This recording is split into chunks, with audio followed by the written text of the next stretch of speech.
welcome to Chatty AF, the anime feminist podcast. I'm Dee Hogan, a writer and editor for AniFem, as well as the owner of the anime blog, The Josei Next Door. Hi, I'm Vrai. I'm a contributor and editor at Anime Feminist. I'm also on Twitter at WriterVrai, or you can find me all over the internet by Googling Vrai Kaiser.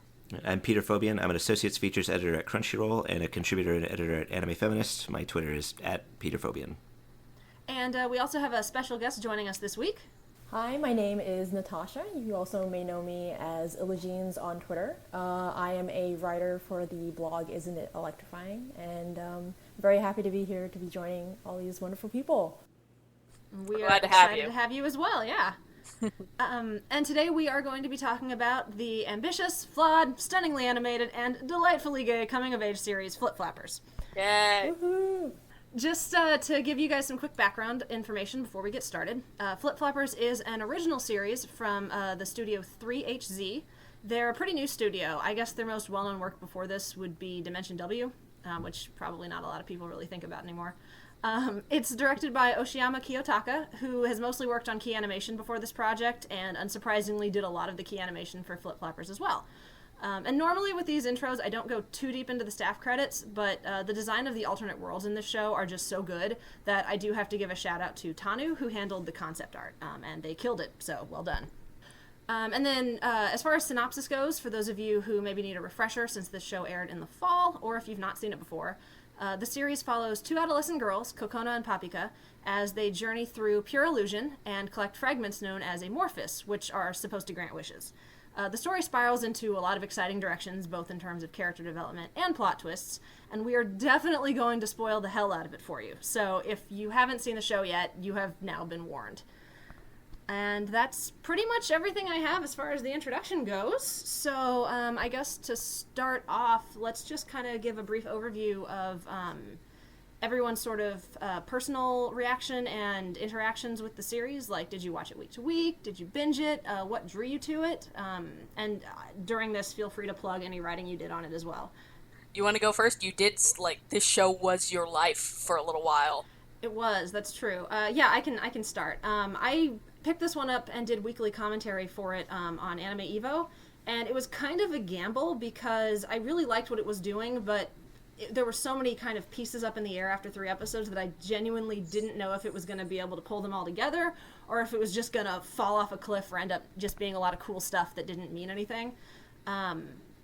Thankfully, that was not the case, and my kind of like instinct that there was something there wound up being true, so I had a really good time with it. A lot of things to talk about in terms of like analysis, and then just kind of a nice, straightforward, emotional story about some girls growing up and their developing relationship. It wound up making my top 5 for 2016, and I named it my problematic fave recommendation for Anime Feminist as well. So yeah, definitely a series that I am very positive about. I watched it this week. Oh, wow. It's a newcomer. Well, because when it was airing, I knew that Dee was covering it, and that was probably a pretty good mark in its favor, because she tends to pick shows that are at least interesting, if not always ultimately successful. And then after it was done airing, literally everyone I knew was like, hey, this show checks off everything on the list of things that you like. It's very surreal and gay and weird. And so then I said, you're right, I should watch that. And then I didn't. Until I had to for this podcast, because I'm very bad about starting things. I really liked it. That's really interesting because I think out of all of us, you're probably the only one who's marathoned it. I'm assuming, because I know I watched it week to week, and then I think Peter also might have watched it week to week. But no, that's actually really cool. I wonder. Yeah, the back half is definitely better for binging than the first half, where it's more episodic adventures and pure illusion. There's something I do want to talk about on that front, where me watching it as it binged led to one thing that twigged me kind of weird and sent me spiraling off into an odd direction as to how I was supposed to read things. But it didn't ruin the show for me. I thought it was still a very sweet, successful romance that gave me many feelings. I guess I watched the preview when it was coming out before fall season started, and I just had a really good feeling about it. I couldn't really tell you what it was. just maybe the animation, or I guess they showed some like of the backgrounds that they were putting together. I kind of had this like feeling that it was going to be really good, and then I watched the show, and I guess I feel I was right. It was a really amazing show. I studied psychology in college, and they have a lot of like Jungian kind of like cognitive spaces, collective unconscious kind of ideals in the show, which the part of me that likes psychology really enjoyed that aspect of the show. And then the like overall narrative is kind of like the self-actualization, deciding to live kind of thing that really resonated with me. I feel like it shares a lot of the same themes as Evangelion in that respect with Shinji's journey. So it kind of just hit a lot of things that I really enjoy about storytelling and themes, and had gorgeous backgrounds, which I'm also I have a couple gigs worth of those on my computer. So yeah, I really, really, really loved Flip Flappers, and I was watching it week to week. I wrote 2 articles for Crunchyroll, and I have a third somewhere. For me, I actually also watched the preview. It was vague enough that I thought it would be interesting to watch, but I also didn't know what direction it was going to go in. It was also at a very busy and very good season of anime, so I actually didn't watch it till I think like the 4th or 5th episode had been airing by the time I actually started it. It was on my list to watch, but I just never got around to watching it until a lot of people were like, this is very much your thing, and I highly recommend it. And I decided to give it a try, and I ended up like binge watching the first like 4 or 5 episodes. It was I think I remember your Twitter reactions. I think I remember enjoying those on. They were pretty good. I mean, it consistently got gayer, which is always a good thing in my book, personally speaking. But I really loved how, like, I mean, everything from the beautiful Studio Pablo backgrounds to the animation, but also to just the way it handled a lot of interesting concepts. As Peter mentioned, there's a lot of psychology stuff going on. There was some excellent posts about like art theory. That was really good. For me, it was more of the emotional core about Cocona's growth and her kind of queer coming of age story, which I really resonated with. I ended up writing a post on that for Crunchyroll. But yeah, no, after I think like the 5th or 6th episode, I watched week to week, of course, and yeah, it was a fantastic ride from start to end for me. You bring up there was a lot of good content going around. I really enjoyed your weekly pieces, Dee. Oh, thank you. Oh yeah, those were fantastic. Yeah. Your piece was great as well, Natasha, and Emily wrote some great stuff too. So it was not only was the series enjoyable, but I could trust that there would be like 2 to 3 pieces a week about the series that I could read, and it just made the show that much more enjoyable at the time. Yeah, I really enjoyed reading the work that was coming out at that time. Like you said, like through Crunchyroll and then through some individual blogs as well. It is one of those shows that has a lot going on in the background without like things that are just background stuff you can dig into, but can also enjoy the emotional through line without, but that doesn't feel like pointlessly pretentious. Like at one point, the cult referring to the central, tower of Amorphous they've got as Asclepius, which is of course the rod of Asclepius, which had to do with the founding of the Hippocratic Oath, and was also a cult related to like the twinning of healing and poisonous delusion, which is really interesting. Like that kind of stuff, and just like facts like, okay, we're doing the Evangelion parody episode because there is always one. Yeah, there's a lot of nods to other films and anime and different kind of genre bits. Like the desert world is kind of a Mad Max thing, and then the creator kind of gives little homages to those towards the end, because there's in the last episode when Cocona wakes up in that room, there's like movie posters all over the walls, and there's like a Mad Max, there's a Ben-Hur, there's a Sailor Moon, and you're like, oh, this is you going, here are some things that inspired me along the way, which was pretty cool too. Nice. Yeah, Sayori has great taste. Yeah, I always felt like, and I obviously I didn't have the time to dig into this, but I always felt like you could do an entire series of blog posts just on like every single allusion or reference that gets dropped throughout the series. But at the same time, none of that is essential, like, to the story. so you can still, you can appreciate that the rabbit is named Uxkill, which I probably butchered the pronunciation of, and that he came up with the theory of umvelts, which is like personal self-worlds, and how the pure illusion is basically an umvelt. And so you can kind of appreciate those allusions and those references, or you can just watch I shouldn't say just, or you can enjoy a really sweet story about some girls growing up and going on adventures, which is nice too. But because of kind of what you were saying with, there was a lot of there were a lot of things people could talk about with it. Putting this kind of like my note prompts together for this podcast was tough, because there's so many places I kind of feel like we could start, because there's so much going on in the story. This is an anime feminist podcast, so we should probably focus on the female characters and the more feminist relevant elements to that. So maybe a good place to start would be those early episodes. And was there anything in there that like really stood out to you as like a personal favorite when they were doing the little episodic arcs, and like kind of why that spoke to you? It is strange that, like I said, I binged it. I watched it this week, which is mostly true. But actually, I watched the first episode like 3 months back, and I was like, "This is good. I will get back to this." And then I put it down for like a couple of months, because those early episodes are very pretty and interesting and promising, but they don't have the hook of what it ultimately becomes. And also, this is an anime that has a problem where it's mostly like a story about agency and coming of age and making decisions for yourself, even when it's hard, and then also lovingly drawn camel toes in the magical girl transformations.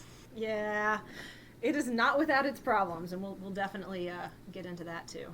Yeah, I mean, I actually really loved the episodic format the show first went for, just because I felt like that was a very nice and gradual way of getting to know the characters and the kind of abstract world that they interact with. So one of the things you guys mentioned is one reason why Flip Flappers is such a fun show to get into is not only the variety of things it kind of delves into, but how those concepts are not necessarily tightly intertwined with one another to the point where like it feels heavy. And so what I really enjoyed about those first couple of episodes was the different worlds were just they were just completely different from one another, but they always had the kind of similar heart of Cocona and Papika's relationship development. So you could easily find yourself immersed in the environments that they found themselves in, but you could also start to kind of get invested a little more in their relationship, in their characters, specifically Cocona, because she starts off as this very awkward girl, and these episodic these first like 5 episodes are a great way for her not to only just slowly gradually develop into like a more relaxed and at ease character, but you also get a sense of how she kind of views the world around her, including Papika, which sets up for the main story arc in the second half. But I loved how free those first episodes were. Yeah, and it's even though I think Flip Flappers kind of pushes against a lot of genre lines, and apparently, fun fact, the director initially conceived of it as kind of a space opera, which is not the term I would use to describe it, but it's kind of neat that that's where it kind of started from. But I tend to call it kind of a magical girl fairy tale. And I think those early episodes really kind of have that feeling of like that kind of episodic, going on an adventure style of like a magical girl story. And then kind of that same like short, sort of concise little fairy tales that kind of give you a little bit of a lesson or teach you something about the characters throughout the episode. And it also kind of gets to drop breadcrumbs in those early episodes that come together to form this really interesting picture the further you get into it, in terms of Cocona's journey and then the world at large, which I think is really nice for those early ones. I think it was around, because like in the second episode, there's that whole thing where they turn into rabbits, kind of, or like anthropomorphic rabbits, and there's the whole like chewing on stuff because it feels good, and it's very much painted in kind of a sexual way, like to the point where it's not too much of a stretch to say that it's kind of a metaphor for like masturbation. Because Papika's like, let's do it, it feels nice, and Cocona's like, no, you can't, it's lewd, you shouldn't do that, kind of thing. And I remember in episode 2 being like, okay, either this show is doing something really interesting with like awakening female sexuality, or it's gonna turn out to be super creepy. Right. And again, it definitely has some flaws, and we'll touch on that as we go for sure. In terms of how successful it is along the way. But then I think it was around like episode 4 and 5, between them hanging out on the island, and then especially like the Yuri Hell episode where they're trapped in that school. Yes. Which is such a good so episode. Good. Yeah, I definitely want to spend some time on that. But I think that was the moment when I went, okay, no, they are definitely doing a story that's not just about like Cocona kind of coming into her own, like, it's not just like a standard kind of coming of age story about like, making your own decisions. It's also very honestly looking at sexual desire as a teen, and especially queer sexual desire as a teen. And so having those little bits dropped along the way was a really kind of satisfying and exciting way to tell the story, I think. And it's one of the reasons I always kind of encourage people. I'm like, give it 4 to 5 episodes, because it takes a little while to figure out what it's doing. But once you know, it's very good. Yeah, I will say the first time I did kind of twig early on that it had some good thoughts in its head was actually that desert episode where where Cocona gets kidnapped by that, God, she has a name, doesn't she? The succubus. But this, where, it's the villainous tempting speech, but it's not just that. It has this deeper subtext that, like, this is somebody who is clearly a monstrous representation of abusive, violent, villainous queer sexuality, and trying to tempt Cocona into, this, you enjoyed this, didn't you? This is what you should be, because that's what the majority of media depictions are. So that's where you start out as seeing yourself the first second that you have any kind of indication that maybe, oh, you're attracted to this, because she blushes and gets awkward. But then, that's not who she is, despite the fact that she's trying, that outside forces are trying to force her into that. And that was my first moment of, okay, show, I'll follow you down on this. Yeah, and she ultimately rejects the Queen of Masks is what she was called. Yes. I think is that what she was called? I thought that was just a nickname I gave her. Maybe it's your fault. Every think piece I see on it now has Queen of Masks. That's interesting. Maybe that was you. But or I caught it somewhere and didn't realize it. But yeah, sorry, what were you gonna say? She was super interesting because she was kind of also like a representation of the Jungian shadow, which are usually like transformative, destructive, kind of like liminal, and usually are closely tied to human sexuality, and appear as like black figures like that. I know there were a couple other things that were like really resonating, but she was kind of like Cocona's, maybe her like darker desires, or like her more base urges, and which she automatically, like, she was they established she was sort of rejecting that aspect of herself for a long time before this narrative of starting to break down her own barriers starts in. Which is another interesting part. I really liked she's very like defined by barriers early on. I think Nick Creamer was talking about how she was always framed in like windows and things. But then she also had barriers where she would push Papika away whenever she tried to touch her because she wasn't comfortable with that. Yeah. Which, I mean, some of the barriers are good, some of the barriers are bad. Yeah. But as she grows closer to Papika, those start to fall down, and she grows more accepting of certain aspects of herself. Like, with the Queen of Masks, I guess is what we'll just call her, unless somebody can... there was sort of an aspect where there was obviously some villainous aspects to her, but I also think that when you consider later on the way she was presented to her, she wasn't like a wholly evil, I guess, is what I want to say. Like at first, and then she kind of becomes a more kind of straightforward villain. I think this is really interesting too, how we kind of took the character from different angles, but still like the ultimate.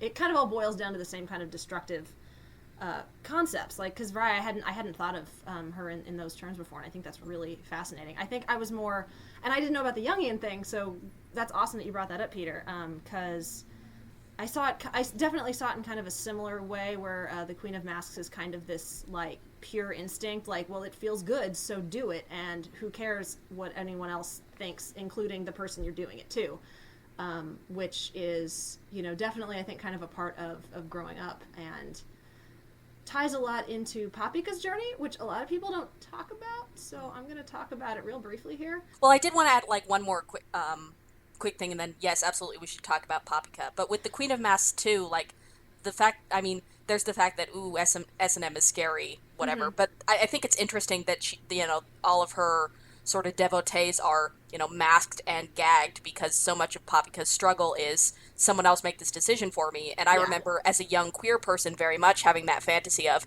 oh, if somebody just does this to me, then it's not my fault. Oh, okay.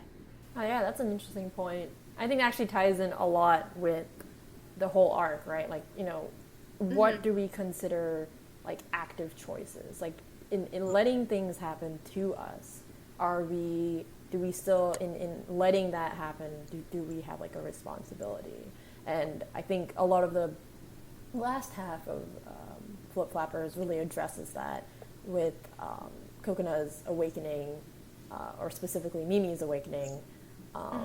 And, you know, we don't have to go into the final parts until later, but yeah, going back to that, like there's a lot of cool stuff that you can go back to when you finish Flip Flappers, and those first 3, or I'd really say 5 to 6 episodes really lay out a lot of interesting little tidbits that become a bigger part of the story in the second half.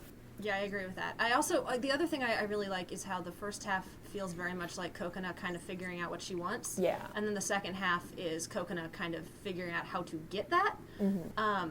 So they do end up coming together really nicely, but there does feel very much like there's a direct line halfway through the show, which is partly because they changed lead writers halfway through the show. But really? Yeah. Interestingly, the first half is written primarily by a woman whose name I wrote down somewhere, Ayana Yuniko, and then the second half is written pretty much exclusively by Hayashi Naoki, who is a guy. Huh. Just a fun fact for the show that I think kind of maybe explains why the first half feels a lot more focused on Cocona's sort of like awakening sexuality and kind of that more physical aspect of her relationship with Papika, whereas the second half is framed more in kind of a magical girl love story kind of way that's a little bit more innocent, I guess. Because according to, again, there's an interview that got translated thankfully with the director, and he even mentions that Ayana's kind of an experienced hand with Yuri, and so that was very intentionally working those elements into the early half of the series quite a bit. There is a point in the early going where I did just about die. I was crying laughing. I think it was the island episode that where they decide to bunk together, and there's a scene like the Yonic imagery in those early episodes is off the charts. Because there's an episode, you know, in that episode, Papika or Cocona goes to stay with Papika, who's made her home in the woods. The tube. Who's made the tube nice. So she crawls into the tube, parts these big the hole in the center of these big fluffy pillows, and enters the magical wonderland inside where her gal pal is. I died. Oh man, I did not pick that up. That's pretty great. That's wonderful. No, I do. I like.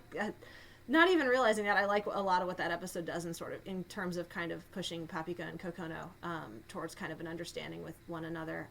I also think it's kind of interesting that it sits between the Queen of Masks episode and the Yuri Hell episode, because I kind of see those two episodes as almost like extreme ends of kind of the lesbians depicted in anime kind of model, I guess, and also kind of like the extreme ends between like instinct and desire versus like propriety and chastity, because you get to that Yuri Hell school, and boy howdy, it is kind of a perfect representation of everything that's kind of scary about the Yuri genre. Right.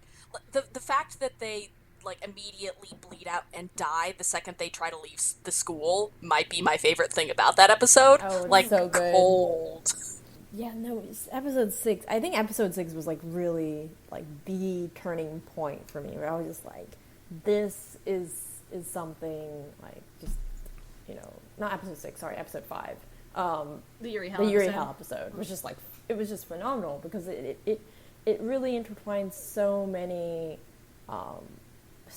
stories we've seen time and time and again in this really creative kind of sphere where you know, it's part kind of, you know, making a point about all these Yuri stories we've been accustomed to seeing, but it's also like a little tongue-in-cheek about how Cocona feels about herself and her relationship with Papika, and then on another hand, it's just like personally for me, it's very hard to create a horror atmosphere in anime. Like for me, I think the last episode of any anime which really made me feel terrified was a particular episode in Shinsekai Yori. But you really have to kind of establish the right tone and the right kind of atmosphere to really make someone terrified, because it's not hard, it's not easy. Like and there's nothing in episode 5 which has like exactly scary moments, but that entire oppressive atmosphere where something is just not right. Like you just know something is wrong, and then the schoolgirls and they're like the laughs, like everything about it was just incredibly well set up. Just a very strong episode overall, and obviously a great addition to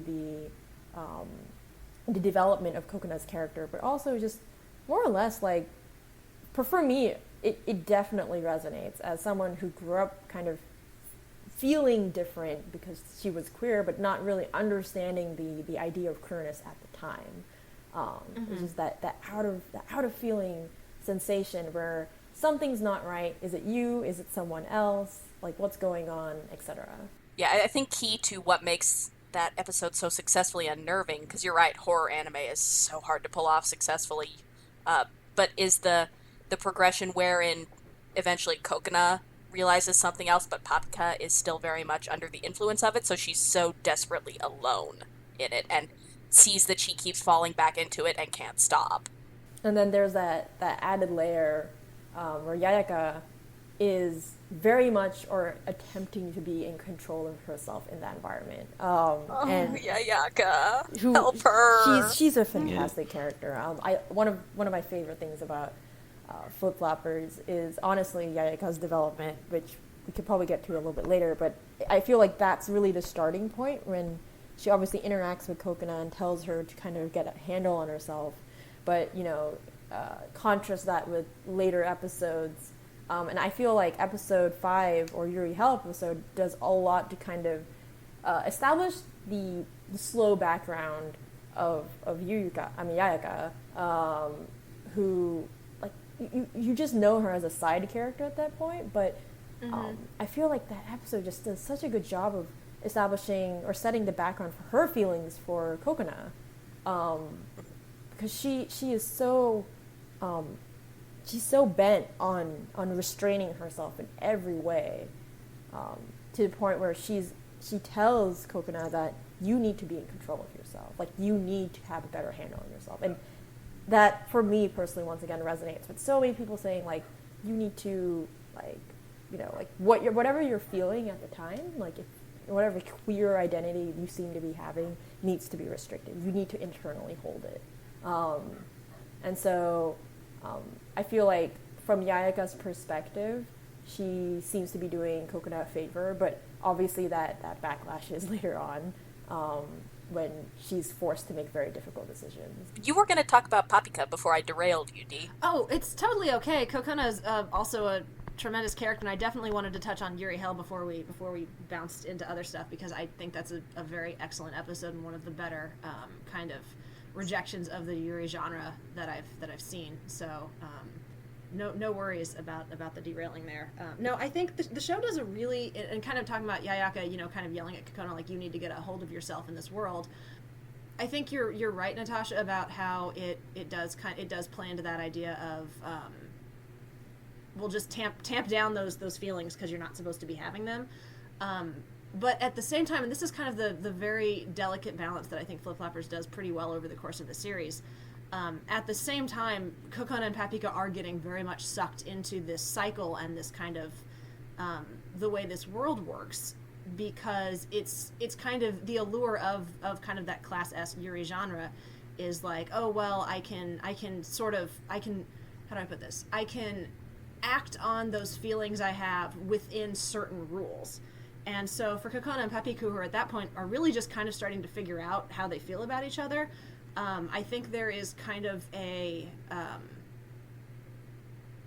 what's the word? They're sort of drawn to the sort of safety of that school at first. And Yayaka helps kind of snap Cocona out of the fact that and kind of helps her look around and go, oh wait, ultimately this is kind of meaningless. We're doing the same thing every day.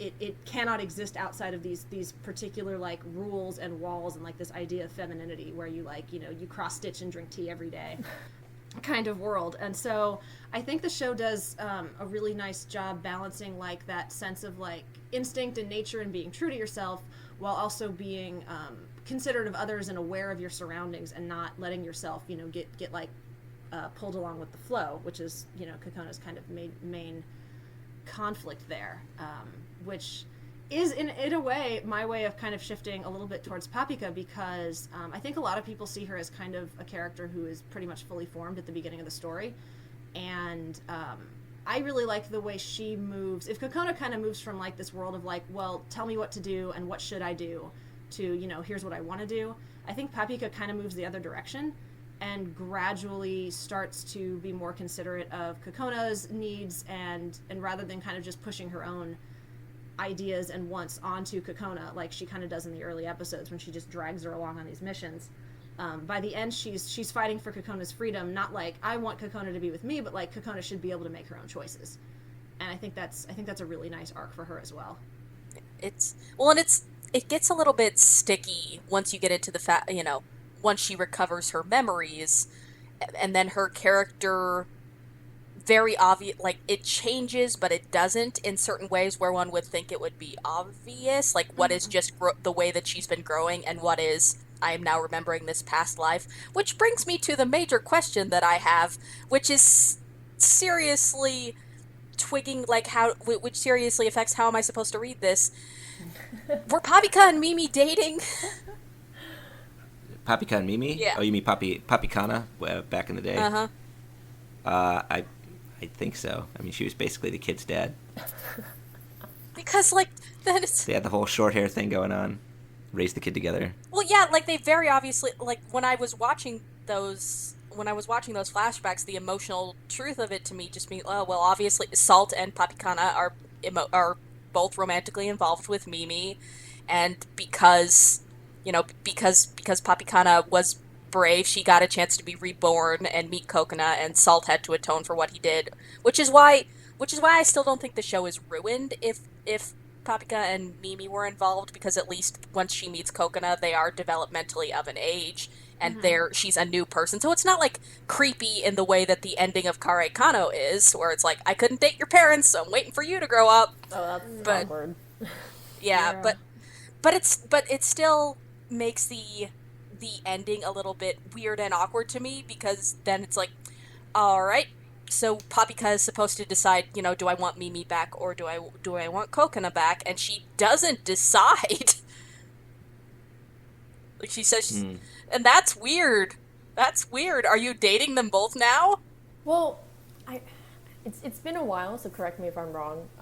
But I do remember, specifically in, like, I think the last, not the last episode, but the episode before that, where Yayaka kind of confronts Papika on how she feels about the whole scenario, and she kind of like mentions that she sees Mimi as a friend, but she uses the specific phrase continuously throughout the series where she's like, I like you, Cocona, and die, yes.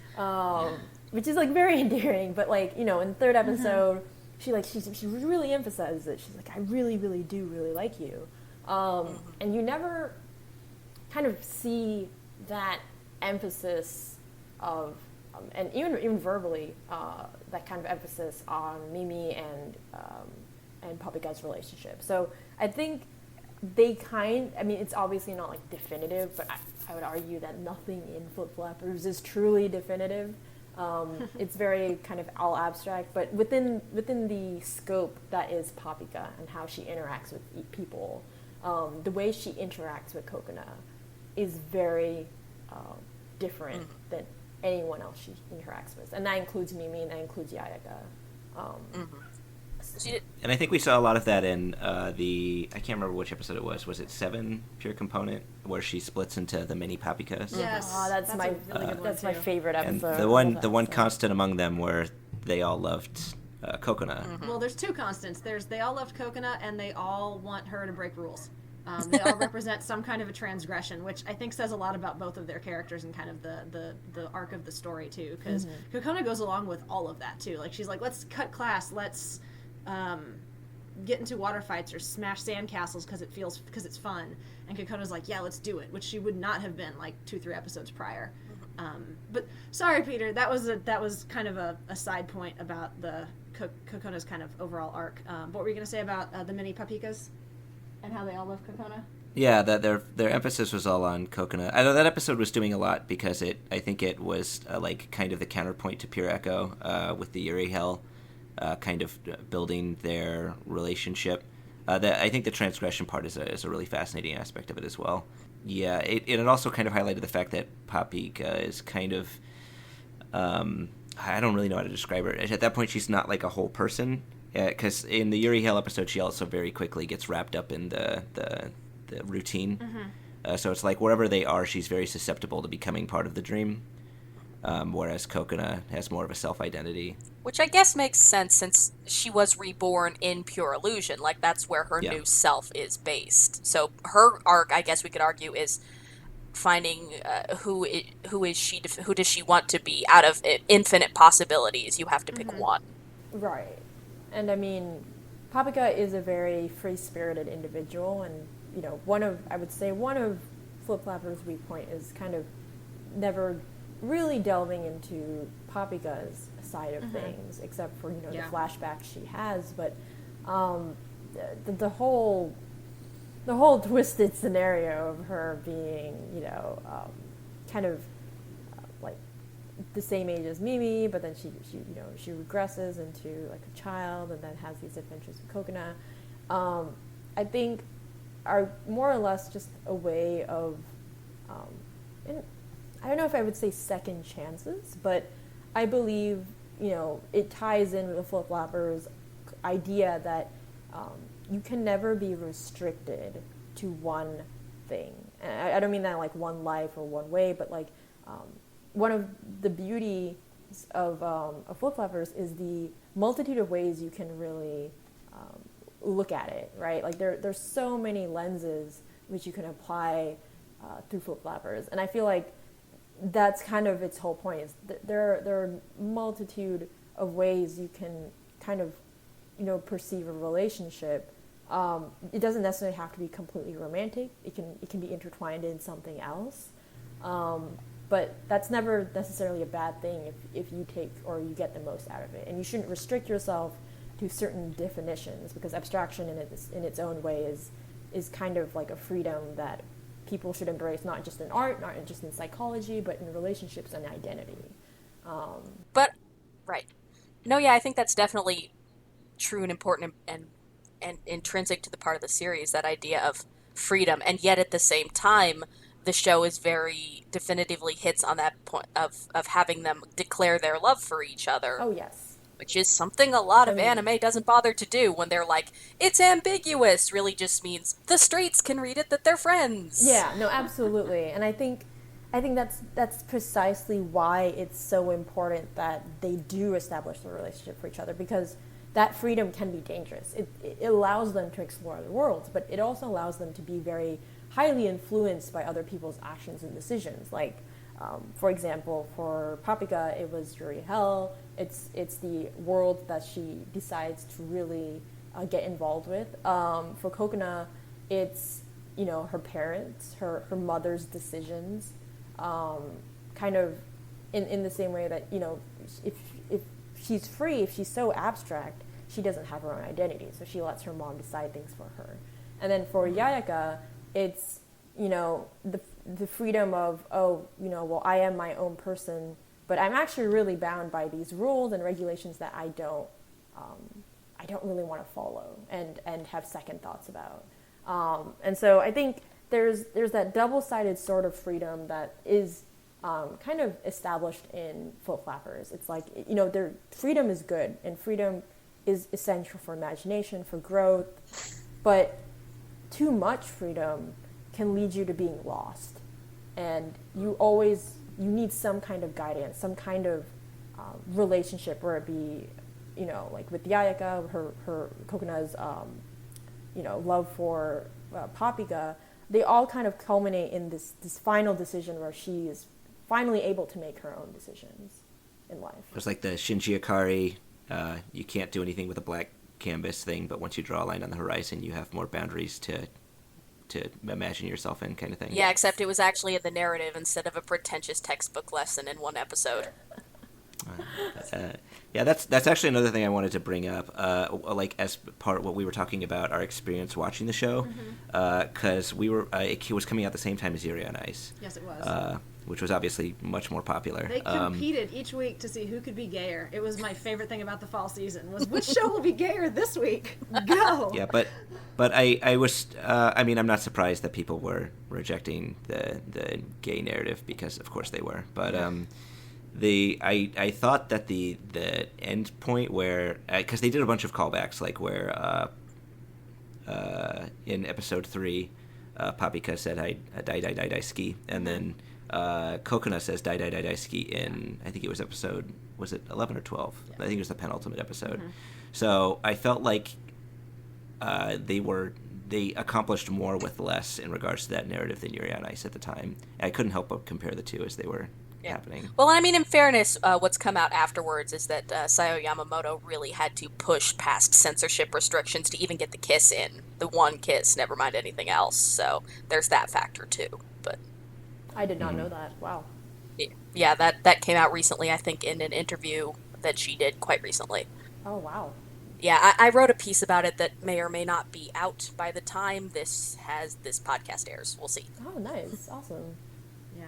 It's really interesting to me the stuff that you kind of have to push through and the stuff that just goes, because like there's a whole scene in that Papika Pieces episode where the girls are like lounging around in lingerie, and it's like there's no way you can't read that scene as queer sexuality, and I guess they were like, yeah, no, it's cool, go with it. I think it also has to do with the like director, right? Like being a woman, kind of pushing for this explicit scene of kissing, whereas like you're a guy, and many scenes have kind of had that kind of pervy sexual content in anime before. So that probably gets it's a little more loose to go through, whereas like, if you're a woman, you're like, well, I really want these two guys who are in a really romantic relationship to kiss. People are gonna be like, as opposed to like, oh, well, it's about this girl, she goes into this world where it's kind of sexy, kind of lewd, a little BDSM-ish, but it's just one of those episodes. You probably get a lot more leverage and yeah, maybe so, freedom to do that. And I mean, Cocona and Papika never kiss. No, they don't. No, that's true, but they do express their love for each other very loudly. Oh yeah, which I appreciate. Definitely lying around in bed in lingerie together. Saying. No, yeah, definitely. Yeah, I'm like, yeah. It's just this matter of what's okay to imply as loudly as possible, but what are these weird lines that you can't cross, even though like a kiss would be far less explicit than like the lingerie scene. Yeah. Yeah. Yeah. Oh man, that's probably one of my favorite scenes in Flip Flappers. Is just that very like short 2-minute kind of ending to I think it's episode 7, which is great. Actually, it's so episode 7 I feel is like kind of part a follow up to episode 6, which is when Papika and Cocona enter their classmate. I forgot her name. She's an artist. Iroha. Yes, and so they kind of go and travel through her memories because Iro's grandmother, I think, had Alzheimer's disease, and just... I don't think she was actually a relative. She called her auntie, but I think she was just like a friendly neighborhood lady. Yeah. And I mean, there was a lot of interesting implications that this aunt was also probably queer. But there's a lot of great stuff in that 6th episode about, creativity, education, identity, art. So, and then, both Papika and Cocona come out of that, and it's the first time they realize that whatever they've done in Pure Illusion has a consequence. It's not, just... the great thing is that it's not tailored as good or bad. It's a change, because Iro, for example, doesn't do art anymore, but she finds herself, wearing that nail polish, right? She's happier. She's happier. She's more opened up to people. So it's a change. I love that Flip Floppers doesn't say it's a good or bad change, but it kind of triggers this anxiety in Cocona, and she kind of looks into herself, which leads to the 7th episode, where she finally comes to a point where she's like, how do I feel about Papika? We've been kind of working around the bush. We've had good times, but how do I really feel about her? And the way it kind of climaxes into this final, very emotionally intimate moment between, I would say, succubus Papika and Cocona, but that just, there's this very honest question where she's like, I like you, and she's like, but do you love me, not just friend, cut that bullshit out, do you really like me? And it's obviously she doesn't express that confidence saying yes, that she has to get to that later, but it's a very prominent question I personally have had, throughout my coming of age time, where I was like, do I really like this person? I see maybe I do perceive them as just a sister, or maybe it's because she has tomboyish, qualities that I might like someone like that. But in the end, you really have that whole episode really finally establishes, I think, Cocona's feelings for Papika, and it's just done in such a relatable, well done way. And she didn't really reject the act itself so much as I feel like her objection was the fact that she wasn't really sure if she was the real Papika. Yeah. Because I think, I can't remember what they called her, Lustful Demon Papika, right? Was that her name in the credits? They gave them all little nicknames at the end. I don't remember which one that one was. So she had said, is there anything wrong with what we're doing? And then Cocona kind of just, she didn't really say there was anything wrong with it. It's just she didn't feel comfortable doing it with that, I guess, creature, because she wasn't sure who she was. Fragment, so I don't know if that would have necessarily meant she would have been willing to do it herself, but I don't think she was rejecting the act just as it was, so much as her uncertainty over Papika herself. Real Papika, yeah.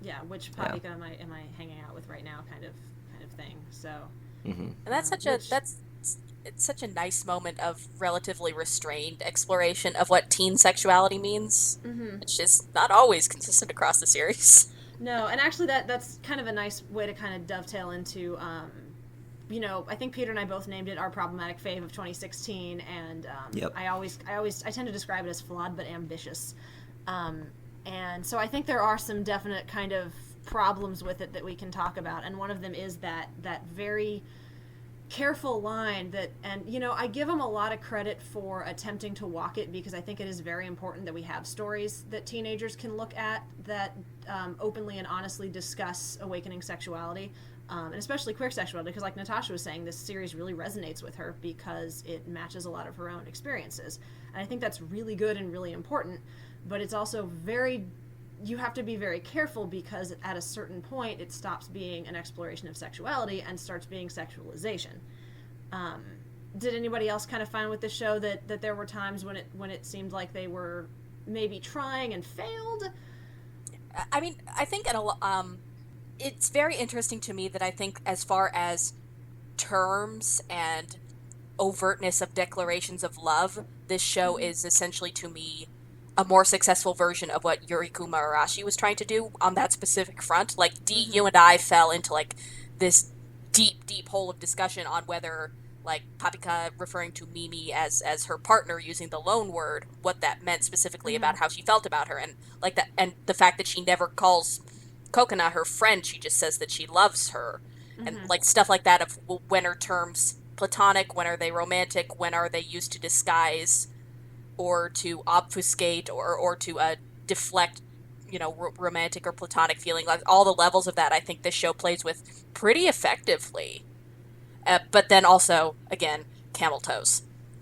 Yeah, or the moment that always kind of sticks out to me is the episode where they're on that island together, and there's a lot done in that episode in terms of using like nudity or clothing to kind of talk about where the characters are in their lives. Like Papika sleeps in the buff, and she's more of an instinctive character, very close to nature, whereas Cocona's very like worried about propriety and doesn't even want Papika to like peek around the corner of the bath when they're taking that shower together. And I think a lot of that is done very well to kind of talk about their characters and the show's kind of interaction between nature and society, or instinct and propriety, however you want to frame that. But then halfway through the damn, or like at one point in the damn episode, there's like a pan up shot of Cocona taking a shower, and I'm like, you didn't need that. You got the point across. That just comes across as I'm almost hesitant to even call it fan service, because it feels like it was supposed to be part of the theme and tone that they were working with, and they just failed. It's tough because I feel like episode 8 is really where like that issue comes into play. Yeah, the giant robot episode where they're in swimsuits. Oh, like and I mean, just like the crotch level shot of them and of Papika and the robot. Yeah, which almost feels like it's supposed. Like some of the butt shots in that almost feel like they're supposed to be funny. Like, oh, they're crammed in these tight little spaces. Here's some goofy shots of them crammed in there. But because they're wearing those swimsuits, it's really crass. That was done by another studio too, I believe.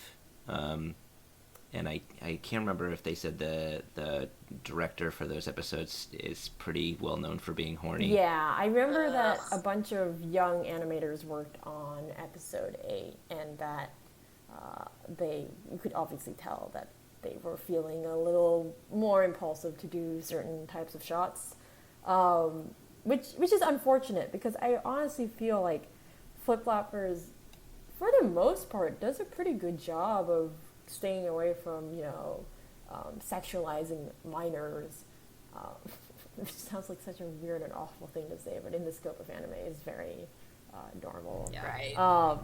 But yeah, episode 8, like you said, episode 4 there are definitely moments kind of scattered across, and it's enough for me to like.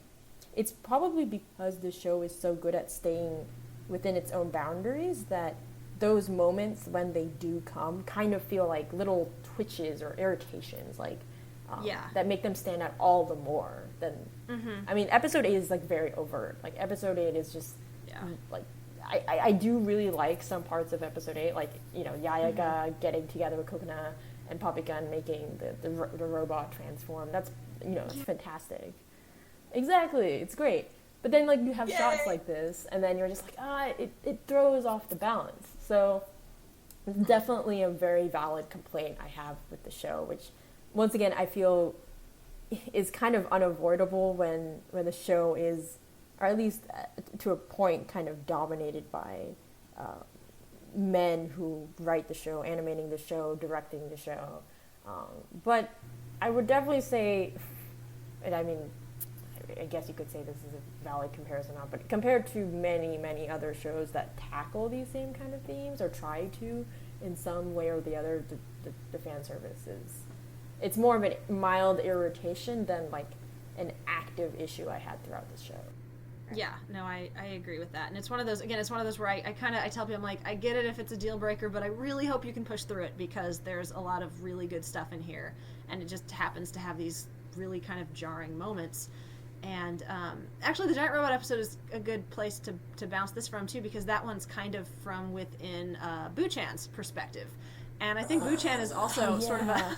Buchan, our favorite. Vry's grown. Buchan and then Nyuu, I think, are also maybe sort of the glaring why does she exist? Kind of why moments in the series is their sort of purpose in the story. I mean, Nyuu exists for that one episode to make Yayaka feel threatened and get her back in line, and then is completely useless to the plot but continues to exist. Mm-hmm. Yeah, Yeah, she was like a narrative device that had a bikini on for the rest of the show for some reason. Mm-hmm. It makes me wonder. A lot of these things, like, Papika being, like, Cocona's, like, pseudo-mom, I guess. And, like, all of these small things make me wonder if, and I need to go back because I actually have the Blu-rays, and there are some notes in there, nice. Which I can't read because I don't know Japanese. But I would be very curious to see if this ties into the fact that there was a writer whose name I cannot remember, but that female writer who was on Ayana, yeah. Oh, say her name one more time. Sorry. It's her last name's Ayana. Her first name I believe is Yunico. Okay. Yeah. So Ayana was on board for, like, I think 7 episodes, and then she left, and no one knows why. But I feel like that and the kind of production side of Flip Flappers may have led to this problem where there were a lot of interesting ideas they wanted to use, but maybe they couldn't use, and that's why they ended up being kind of stuck in the end, and they're kind of there, and you're just like, why? Like, why are you here?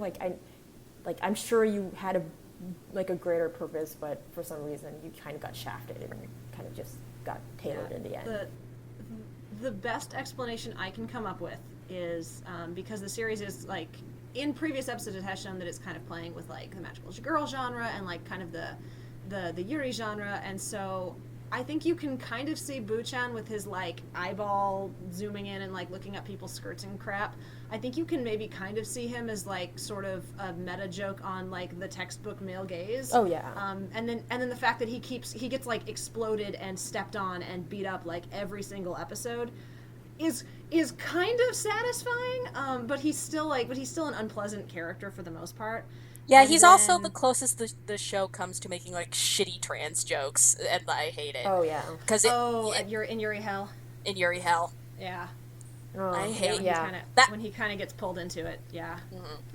Yeah, that was the one moment of the show that I found, like, honest, like, the fan service stuff is irritating, but that was the one joke in the show where I was like, I find this honestly unpleasant. Yeah, no, I mean, Boo is definitely a character that, I don't know, like, I think that episode 8 is kind of, like, on one hand, it's really interesting to look through Boo's perspective and that kind of, the scientist's perspective, but then on the other hand, it's like, all of this unnecessary, like, overt fan service, sexualization, that just kind of throws, once again, the show off balance, and it kind of, because one of the great things I love about Flip Floppers is how easy it is to get immersed in the environment, the world, the characters, and, like, you just dive in with them, and it's a great sense of direction, but then it's precisely these moments that jerk you out, and it makes the ride a little rocky, and once again, I honestly feel more or less that it's more of, like, a production issue where they had these ideas for these characters, but they never ended up going anywhere. Yeah, it does feel like they maybe had a little too much for 12 episodes, especially with the side characters. It is, I will say though, it's almost worth it when Nyuu, who's kind of just like the useless moe character who's not wearing pants, gets to shoot Buchan in the head. That's pretty great. It's amazing. Almost worth it. It's not quite. Like, I still think you could remove those two characters and you would lose nothing from Flip Flappers. Like, I do not think they feel like they kind of just fell in. But that one scene, I was like, okay, you know what? That was pretty great. That's how their little, like, spontaneous friendship ends, is he's grabby and she just shoots him in the face. So that was kind of a good touch. We are coming up on an hour.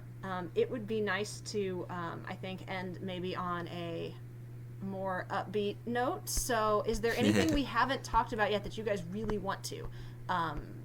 Examples being, we haven't really talked much about Mimi. I know, Vrai, Yayaka is near and dear to your heart.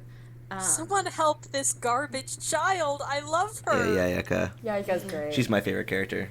She's just so good. I mean, and I love the imagery when they're in sort of the void space where Cocona's barrier is living, it's webs, it's mutable, and Yayaka's is glass or ice, and she shatters, and it hurts me. She's just so repressed and fragile, and then but she ends up inheriting Yuku's skill at the end, so with the sort of implication that she too can find her own inner space and know who she is, and I just love her. Yeah, Pyramid is probably my favorite episode. I loved the dual prison thing where Cocona kind of escapes by calling out to Papika, and she tries to kind of destroy her feelings for Cocona to escape from the prison, that like her own psychic prison that she's created for herself. But of course that doesn't work. And the whole scene where she's going to steal the Amorphous from Cocona is kind of I'm pretty sure it's supposed to be kind of a rape allegory. And then she withdraws at the last second. Everything about that episode was like that was probably like the peak for the show for me.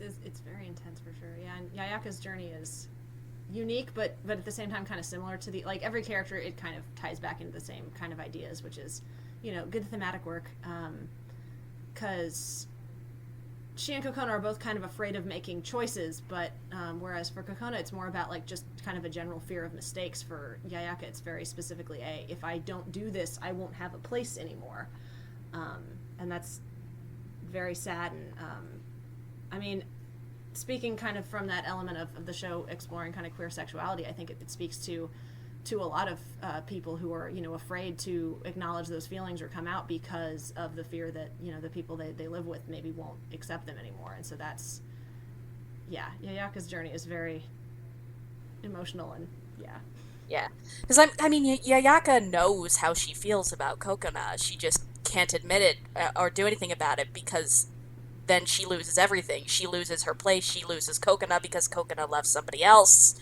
It's so sad. It really is. But she comes around. She acknowledges her feelings and even gets a transformation sequence. Yeah. Oh, that was the best. That was so the best. No, her little brief experience with the Queen of Masks is really nice there at the end, when she's kind of like buzz off. I really enjoy that too.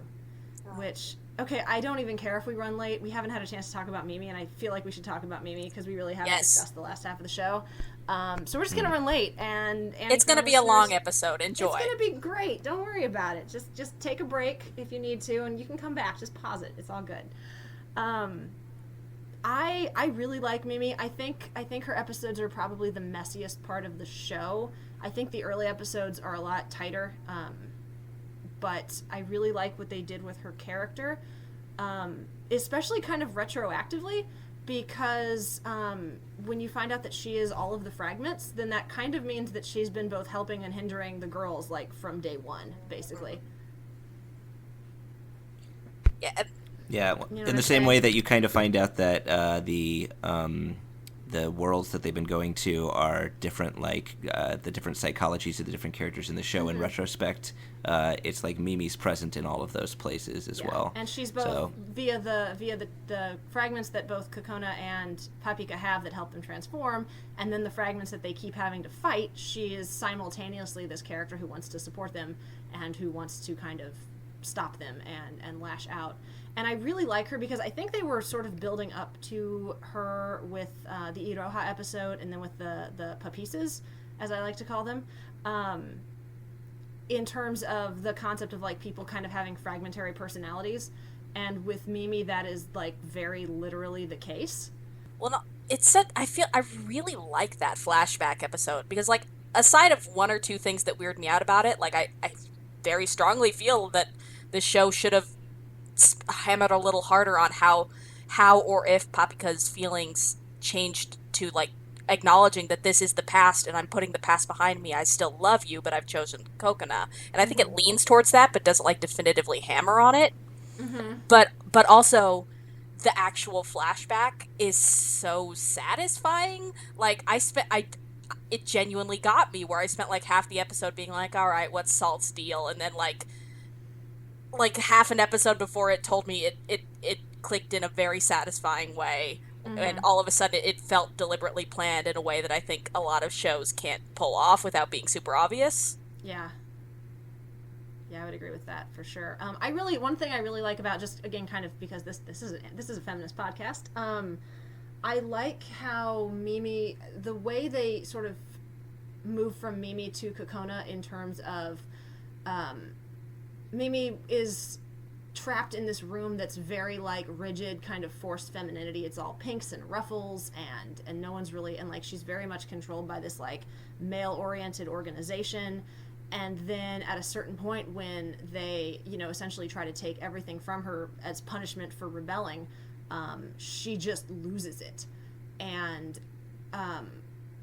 I've always kind of seen Mimi as kind of this really, because again, I see the series mostly because the ending credits have all that fairy tale imagery in them. I see a lot of kind of fairy tale elements to the series itself.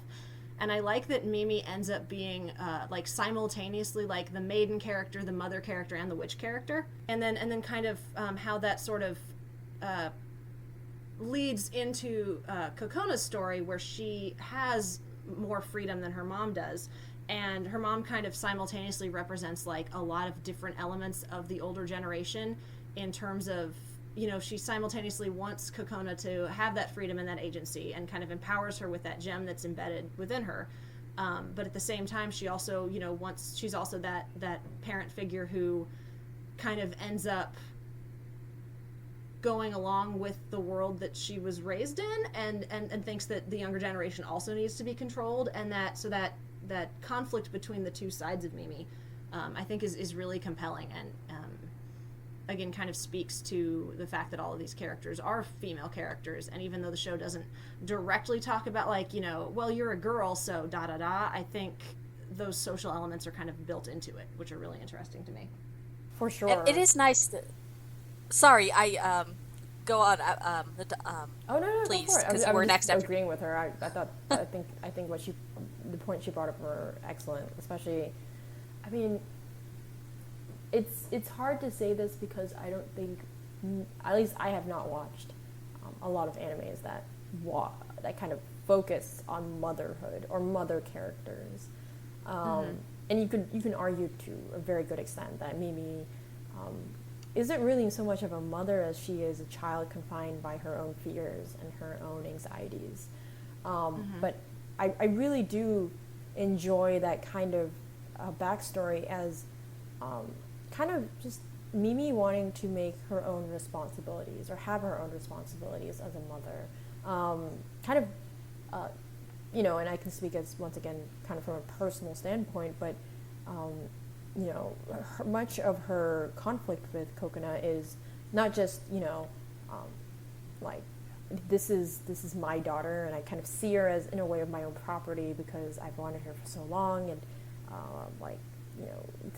now I get to have her, get to spend time with her, but it's more or less like, well, Cocona is someone who loves Papika, and she doesn't approve of it. She wants Cocona to be molded in the image of what she wants. And I think that is such a good topic, because many times parenting it's not something that's taught to you, and so many times we can always mistake our children's intentions as good or bad, but we try to give them the best or make them happy in what we think happiness is. And I think Flip Flappers does a really good job of doing that. It doesn't just make her into this monster or this like tragic confined mother. Mimi really does love Cocona, but she loves her in the way that she thinks Cocona's happiness should be like, which is a very important distinction that I feel is very hard to see in anime, and is especially hard to see in anime that tries to tackle with queer identity and queer coming of age stories. Yeah, and they also they kind of mirrored her or Cocona's encounter with the Queen of Masks with Mimi as well, where she meets her own shadow. Yes. Oh, yeah, right. And of course, it goes very differently. Yeah, where her own shadow kind of emerges, and she gives up her own control because the shadow promises that it can protect Cocona. Yeah, she kind of gives into those sort of base instinctual urges of keep the child safe and nothing else matters kind of idea there. Yeah.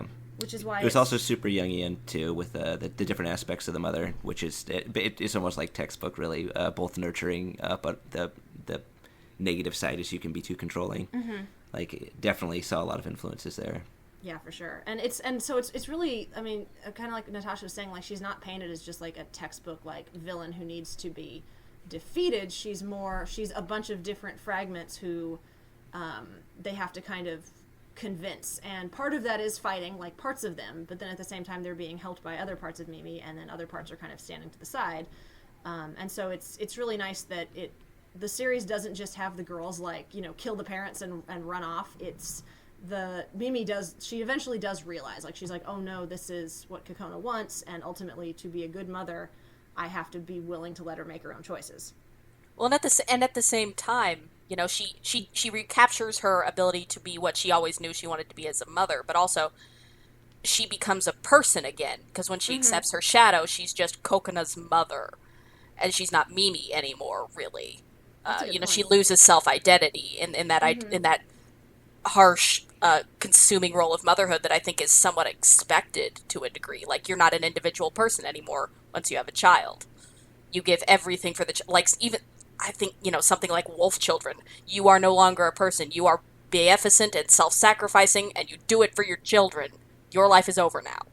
Yeah. And she gets to reclaim herself with their help. Sorry, you were saying? No, that's a really good way of looking at it too. I like that. Again, I like that the fragmentary nature of perspective and personality is so deeply baked into the show that there's a lot of different ways you can look at pretty much every episode and character, and they're all still functionally the same. Like, I think that Papika's episode is a really good example too, because you can look at it as Cocona kind of trying to figure out how she feels about Papika, and you can also look at it as Papika trying to figure out like what version of herself she wants to be, and like how she wants to make Cocona happy, because that's important to her. So and so you see that again with Mimi here, where you have these different fragments of her, and so she can you know, kind of reclaim these different aspects of herself and become kind of a whole person by the time the series is over, which is just a nice ending. I was very the ending was definitely kind of messy, I think, but I was sort of cheering and smiling and very happy by the end of it, which I think is a success on the show's part. I think that last second feint to, oh no, the magic is gone, they don't have quite enough airtime for it to really stick, because there's so much time left in the episode. There's so little time left in the episode that it's obviously a fake. But it's those last couple seconds are. It's definitely, the sweet. Ending is kind of rushed, but what I do kind of like about it is it calls back to some of the other episodes where Cocona gets lost. But in this situation, she never gives up. Like in the world with the mini Papikas, she kind of gets lost and can't find the people she cares about, and she ends up just sort of like sitting down on the edge of a bank, and then like this hole of depression just swallows her, and Papika has to come rescue her. And in this final world, she keeps searching, and she never gives up, and then Papika does help find her. And so I, like, again, as rushed as that, like, magicless world is, I did sort of like the idea that Cocona as a character, that it kind of put a capstone on her arc in terms of, like, she's still gonna make mistakes and get lost and not, you know, she's not a perfect human being. None of us are. But she's not going to give up, and she has someone who cares about her and is going to keep looking for her as well. So, yeah, as it definitely could have done with some more screen time, I think, but I really liked the ideas behind it. Yeah. It is just, it's nice, and it's warm fuzzies, and I do love that ending credit sequence. It's one of the only anime where I watched the ending every time. It's so beautiful. It is lovely. It's actually kind of neat, too, and I could definitely be overthinking this, but I think that the ending credits sort of parallels Cocona and Papika's journey, in terms of, like, some of the different imagery they use. Like, around the time when Mimi kind of starts to show up, there's, like, this, like, clawing hand reaching out for Cocona, and then at the end there's, like, a swan that flies off into the distance, and it's kind of like Mimi being freed. It's great. I think that you could probably write an essay about that, too. But it's also possible that I just watched the show so much that I way overthought some of this. I also really like fairy tales, so that's probably part of it, too. It's definitely, like, it's not hitting on it as hard as Princess Tutu or Utena, but those themes are definitely strongly in there. Yeah, no, it's that final conflict and that final resolution, just especially, of course, you know, the butterfly wings part metaphor, but Emily, also known as AJ the Fourth, wrote this really interesting post on this painting that appears consistently throughout Flip Flappers. I think it's done as in painted by the previous hero, and it kind of ties into the ending where where Mimi is lying in this pool and she's kind of coming to terms with, have I made mistakes? Who am I? In terms of Cocona's development and growth, where do I find redemption?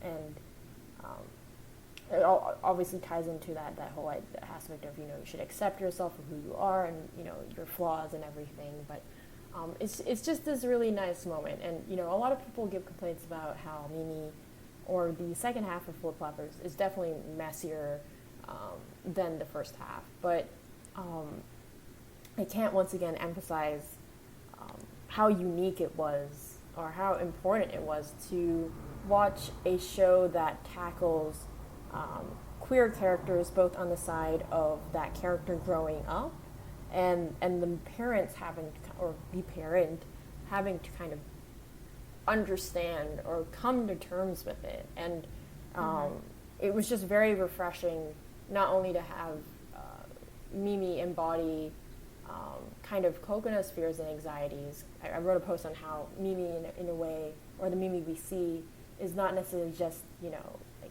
the Mimi flashbacks we are exposed to, but also in part Cocona's anxieties and fears when she feels like she's been betrayed by everyone she knows. But so in a way, you could argue that Mimi is kind of like the psychological aspect of Cocona, where of betrayal, of fear, of once again regression, and kind of returning to this shell. But it also does such a good job of tackling motherhood in a really, and once again, as you brought up, within the confines of society, of how mothers are supposed to act, how they're supposed to raise their children, what they think is best.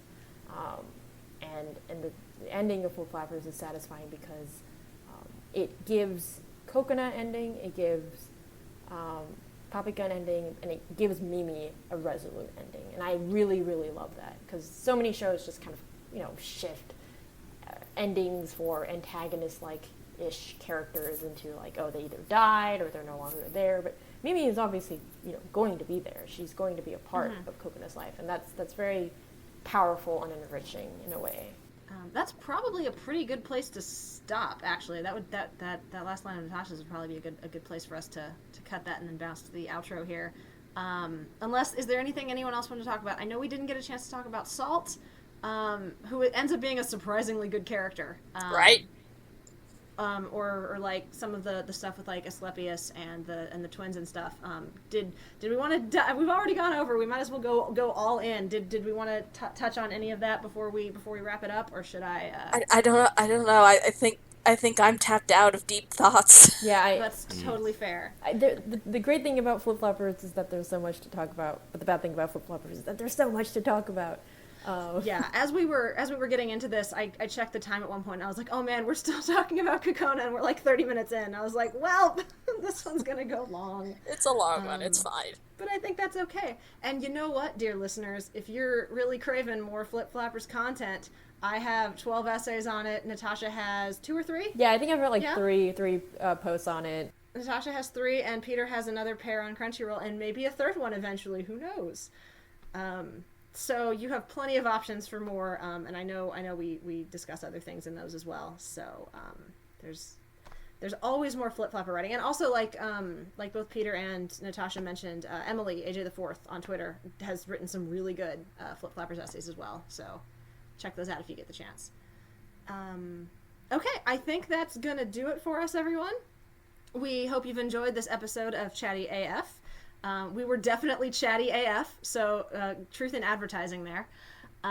If you like what you heard, tell your friends, and if you really liked what you heard, consider tossing $1 or more to our Patreon each month. Your support really does go a long way towards making Anime Feminist happen, both in print and in your earbuds. If you're interested in more from the team and our contributors, please check us out at www.animefeminist.com, on Facebook at AnimeFem, on Tumblr at AnimeFeminist, and on Twitter at AnimeFeminist. And that's all I got. Thanks for listening, AniFam, and we will catch you next week.